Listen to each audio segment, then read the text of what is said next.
Students, आज हम करेंगे एक्सरसाइज 2.4। बट इसके लिए हमें सबसे पहले कुछ बेसिक्स सीखने होंगे। तो उसके लिए आपको यहाँ पर कुछ प्रॉपर्टीज़ या लॉज जिनको हम कहते हैं वो मैं आपको सिखाने जा रही हूँ। तो सबसे पहली प्रॉपर्टी होती है क्लोजर प्रॉपर्टी।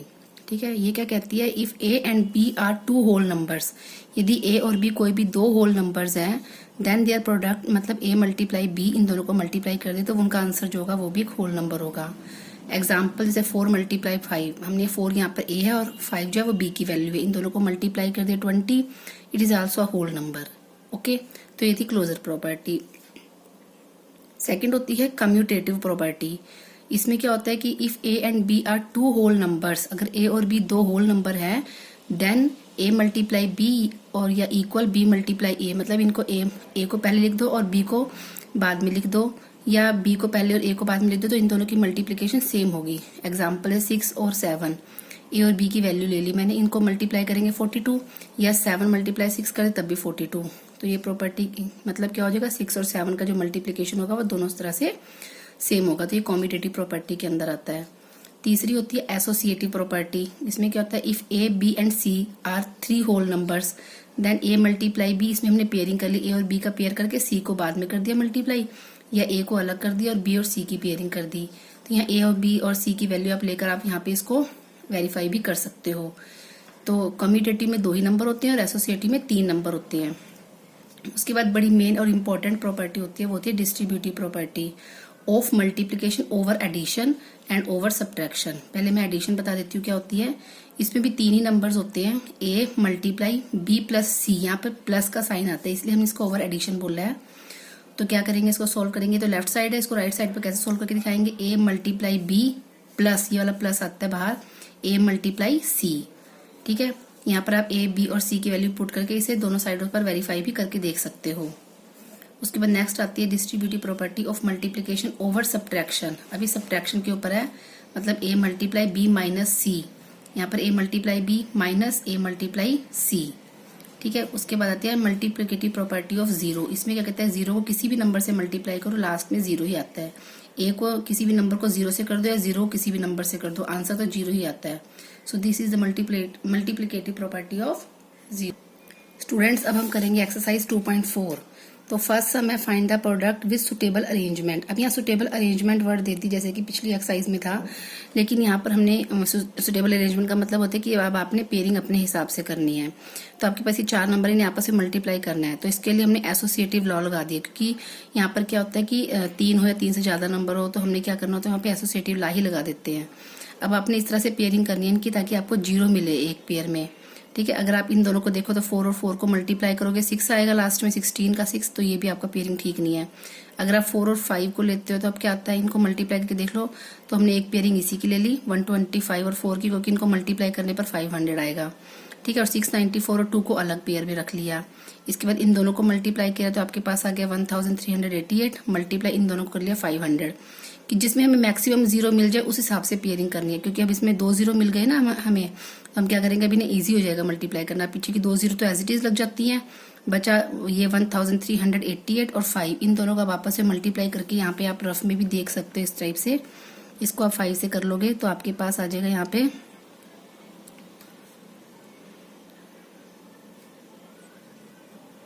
आपके पास आ जाएगा 6940, और जो पीछे की 200 थी जो 500 के आगे लगी हुई थी वो एज इट इज लगी, तो आपके पास ये आंसर आ जाएगा।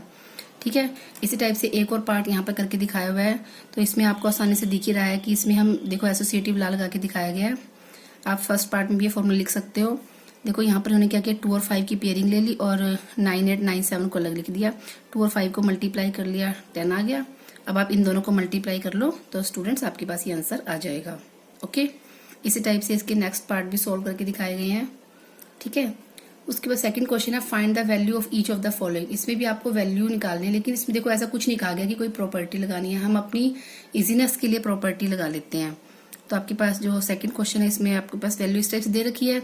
अब आप देखो यहाँ पर भी हमें डिस्ट्रीब्यूटिव प्रॉपर्टी लगी, देखो ए multiply B plus A multiply C, देखो दोनों में ए की वैल्यू सेम है ना, तो यहाँ पर ये प्रॉपर्टी लग जाएगी ए multiply B plus A multiply C. ये किसके इक्वल बनता है, ये आपके पास मान लो राइट साइड होगी तो उसका लेफ्ट साइड क्या बन जाएगी, ए मल्टीप्लाई कॉमन निकालिए, अंदर क्या रह जाएगा, बी प्लस सी रह जाएगा।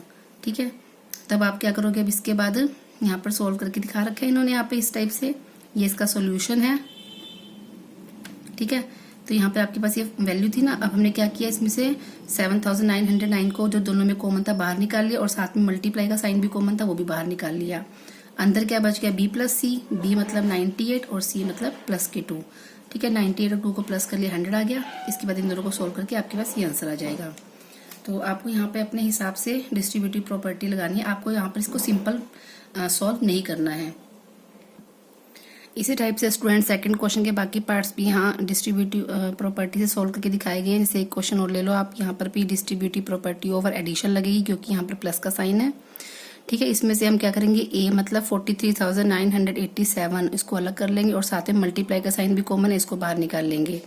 अंदर आ जाएगा आपका 45 प्लस 55। उसके बाद इन दोनों को सोल्व कर देंगे तो 100 और मल्टीप्लाई करके आपके पास ये आंसर आ जाएगा। इसी टाइप से यहाँ पे थर्ड और फोर्थ पार्ट भी सोल्व करके दिखाया गया है। नाउ क्वेश्चन नंबर 3, इसमें इन्होंने बोला कि प्रोडक्ट निकालें लेकिन प्रॉपर्टीज का यूज करके। प्रॉपर्टी आपको अपनी सुटेबल के अकॉर्डिंग लगानी है। जैसे आपके पास एक पार्ट दिया गया इस क्वेश्चन में, इनको आपने क्या करना है, एक प्रॉपर्टी लगाकर सॉल्व करना है। प्रॉपर्टी अब आपने सोचनी है कौन सी लगेगी, जैसे कि मैंने आपको क्लोजर, एसोसिएटिव और ये डिस्ट्रीब्यूटिव करवाई है। बट यहाँ पर मल्टीप्लाई का साइन दो के बीच में, तो यहाँ पर जो है डिस्ट्रीब्यूटिव प्रॉपर्टी ही अप्लाई होती है। ठीक है, अब आपको यहाँ देखना है कि ओवर एडिशन या ओवर सब्ट्रैक्शन, ये आपको खुद सोचना है। तो आप इसके लिए क्या करोगे, जो सेकंड वाला नंबर है उसको देख लोगे पहले, 991। अब ये देखो कि किसके ज़्यादा नियरेस्ट है, 1000 के नियरेस्ट है ना, तो क्या करेंगे, 991 बनाने के लिए 1000 में से 9 माइनस कर दोगे। ठीक है, क्योंकि इन दोनों को माइनस करने पर 991 ही आएगा। इसके बाद अब आप डिस्ट्रीब्यूटिव प्रॉपर्टी लगा दोगे, हो जाएगी a मल्टीप्लाई b माइनस सी। तो कैसे सोल्व होती है ये, देखो ये प्रॉपर्टी ऐसे बनेगी ना, b माइनस सी, तो हम इसको ऐसे सोल्व कर सकते हैं, a multiply by b minus a multiply by c। तो a की वैल्यू आपके पास ये है, मल्टीप्लाई b की वैल्यू ब्रैकेट वाली हो जाएगी 1000 माइनस a की वैल्यू ये वाली है, मल्टीप्लाई c की वैल्यू ब्रैकेट में जो दे रखी है 9 हो जाएगी। इसके बाद इन दोनों को मल्टीप्लाई करना आसान है क्योंकि इसमें 0 दे रखी है पहले से 3, तो 3 0 तो लगी जाएंगी और बाकी बचे हुए नंबर को 1 से कर दोगे तो सेम आएगा। माइनस भी सिर्फ इन दोनों को मल्टीप्लाई करके देखने की जरूरत पड़ेगी अब आपको, तो मल्टीप्लाई करने पर आपके पास ये आ जाएगा आंसर। इसके बाद इन दोनों को माइनस करके देख लो तो आपके पास आंसर ये जो गिवन है ये आ जाएगा। ठीक है, अब आप क्या करेंगे, इसमें एक और पार्ट देख लो। अब इस क्वेश्चन में क्या दिया हुआ है, 4980 को 507 से मल्टीप्लाई करना है। ठीक है, अब आप यहाँ पे जो 507 को जब आप एक्सपेंड करोगे तो 500 प्लस 7 आएगा, तो आप 500 प्लस 7 भी ले सकते हो। लेकिन इन्होंने क्या करके दिखाया कि इन्होंने दोनों तरीकों से कर दिया। इन्होंने क्या किया, इसको एक्सपेंड कर दिया, क्योंकि इन्होंने बता रखा कि आप पहले वाला नंबर भी ले सकते हो, दूसरे वाला नंबर भी ले सकते हो, जो आपको ठीक लगे वो कर सकते हो। तो यहाँ पर इन्होंने एक इस पार्ट में फर्स्ट वाले नंबर को करके दिखा रखा है, प्लस करके एक्सपेंड कर दिया मल्टीप्लाई 507 से। तो अब इसमें 3 नंबर ले लिए, a plus b plus c, और बाहर वाले नंबर से कर दिया मल्टीप्लाई। तो सबसे पहले 4000 को 507 से कर दो, प्लस 900 को 507 से कर दो, प्लस 80 को 507 से कर दो मल्टीप्लाई। इसके बाद इन दोनों को मल्टीप्लाई ये आ जाएगा। ठीक है ना, क्योंकि इसमें 3 0 तो लगेंगी और 4 से बचे हुए नंबर को कर दोगे। ऐसे इसमें 2 0 तो लगेंगी और 9 से बचे हुए नंबर को कर दो। ऐसे यहाँ पर 1 0 तो लगेगी, सिर्फ लास्ट की 0 लगती है, बीच की नहीं उठाते हम, तो लास्ट की 0 लग जाएगी आपके पास। उसके बाद बचे हुए नंबर 507 को 8 से कर दोगे तो ये आ जाएगा। अब आपके पास सोल्व कर लो, आपका आंसर ये आ जाएगा। आपकी मर्जी, आप चाहो तो यहाँ पर 507 को 500 प्लस 7 करके भी कर सकते हो। ओके, इसी टाइप से इसके बाकी पार्ट्स भी सोल्व किए गए हैं। ओके, अब आ जाओ क्वेश्चन नंबर 4 जो कि स्टेटमेंट का सम है। इसमें बोला हुआ है कि प्रोडक्ट निकालनी है largest 3 digit number and the sum of this and this. तो उन्होंने कहा कि इन दोनों का सम निकाल लिया, सम का मतलब इन दोनों नंबरों को प्लस कर लिया, तो आपके पास आ गया 2800। ठीक है, अब क्या करना है, इसको किससे मल्टीप्लाई करना है, लार्जेस्ट 3 डिजिट नंबर से, जो कि 999 होता है। अब आप क्या करोगे, इन दोनों की प्रोडक्ट निकालोगे तो ये आंसर आ जाएगा। यहाँ इन्होंने ना डिस्ट्रीब्यूटिव प्रॉपर्टी नहीं लगाई, आपकी मर्जी है, आप चाहो तो डिस्ट्रीब्यूटिव प्रॉपर्टी से भी सोल्व कर सकते हो। मतलब उसमें क्या करना है, 999 को 1000 माइनस 1 करके, जैसे आपको ऊपर लगा के दिखाइए कि डिस्ट्रीब्यूटिव प्रॉपर्टी, वैसे भी कर सकते हो, डायरेक्ट भी कर सकते हो। स्टूडेंट्स, इसी टाइप से आपका क्वेश्चन नंबर जो 5 है उसमें आप दिखा रखे कि एक टॉय जो है, एक दिन में टॉय बनते इतने और 25 डेज में कितने टॉयज बनेंगे, इनको आपस में मल्टीप्लाई कर दिया। ठीक है, यहाँ इन्होंने सिंपल मल्टीप्लाई करके दिखा रखा है मैंने। आप चाहो तो यहाँ पर डिस्ट्रीब्यूटिव प्रॉपर्टी से भी सॉल्व कर सकते हो, वो आपकी अपनी मर्जी है। इसी टाइप से क्वेश्चन नंबर 6 बिल्कुल इजी है। इसमें बोला हुआ है कि एक डीलर ने 125 कंप्यूटर हैं जो वो परचेज करे हैं ठीक है। और एक जो कंप्यूटर की कॉस्ट है वो कितनी है, इतनी है, तो 125 कंप्यूटर्स की कॉस्ट कितनी आ जाएगी। ऑब्वियसली क्या करेंगे, मल्टीप्लाई करेंगे। अगर आप मल्टीप्लाई डायरेक्ट करते हो तो आपको यहाँ साइड में मल्टीप्लाई शो करके दिखानी है। अगर आप यहाँ पर डिस्ट्रीब्यूटिव प्रॉपर्टी लगाते हो तो वो भी आपको शो करके दिखानी है। आप अपनी मर्जी के हिसाब से भी कर सकते हो। नाउ स्टूडेंट्स, क्वेश्चन नंबर 7 बिल्कुल इजी है कि मोहित ने 40 चेयर ली और 40 टेबल्स लिए। एक चेयर है वो 375 की है और जो एक टेबल है वो 125 की है। तो 40 चेयर्स और 40 टेबल्स की वैल्यू निकालकर इन दोनों को क्या कर देना है, प्लस कर देना टोटल मनी को। ठीक है, यही उन्होंने क्वेश्चन में पूछा हुआ था। यहाँ इन्होंने डिस्ट्रीब्यूटिव प्रॉपर्टी नहीं लगाई, आप चाहो तो लगा भी सकते हो ऊपर मल्टीप्लाई करते हुए। ओके, इसी टाइप से क्वेश्चन नंबर 8 है, वो भी बिल्कुल इजी है कि एक बुक में 150 पेजेस हैं, तो अगर इतनी बुक्स होंगी तो उसमें कितने पेजेस होंगे, मल्टीप्लाई कर रखा है। इसी टाइप से क्वेश्चन नंबर 9 और 10 है, बिल्कुल इजी हैं। ठीक है, अब मैं आपको सिर्फ एक क्वेश्चन नंबर 11 बता देती हूँ। उसमें कहा हुआ है कि the product of 2 digit number is 1998 if the product of their unit digit is 28 and that of tens digit is 15, find the numbers.